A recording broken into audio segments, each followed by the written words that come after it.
আসসালামু আলাইকুম। আমি মুহূর্তে আছি আমাদের হবিগঞ্জ জেলা স্বাস্থ্য নতুন ব্রিজ গুলচত্বর এলাকায়। তো আমাদের এই হবিগঞ্জ জেলার মধ্যেই এই মুহূর্তে আমি স্বাস্থ্য নতুন ব্রিজে আমাদের এখানে যে লোকটাকে দেখাইতেছি ওর বাড়ি হলো কর্কি। এটা তো মনে হবিগঞ্জে পড়ছে কর্কি, মাধবপুর উপজেলার। তো আমার এই ভাইয়ের কাছ থেকে আমরা দেখি সে ভালো কথা কইতে পারতেছে না, তারে আসলে মলম পাইতে পাইছিল, পাওয়ার পরে স্বাস্থ্য নতুন ব্রিজে তারে ফালিয়া গেছে গাড়ির থেকে।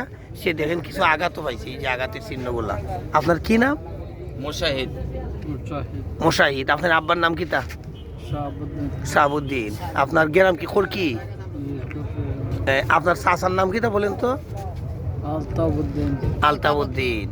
আচ্ছা আচ্ছা, আমি অনুরোধ করব যারা ভিডিওটা দেখতেছেন এই মুহূর্তে, বিশেষ করে আমাদের মাধবপুর উপজেলার প্রত্যেকে একটা শেয়ার করে দেওয়ার জন্য, আর তার ফ্যামিলির যারা আছে ওদের কাছে একটু যাতে অবগত করা যায়।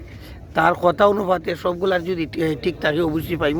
আর আমি ভিডিওর নিচে একটা মোবাইল নাম্বার দিতেছি, একটু কাইন্ডলি আপনারা যোগাযোগ করবেন। সবাই ভালো থাকেন। আসসালামু আলাইকুম।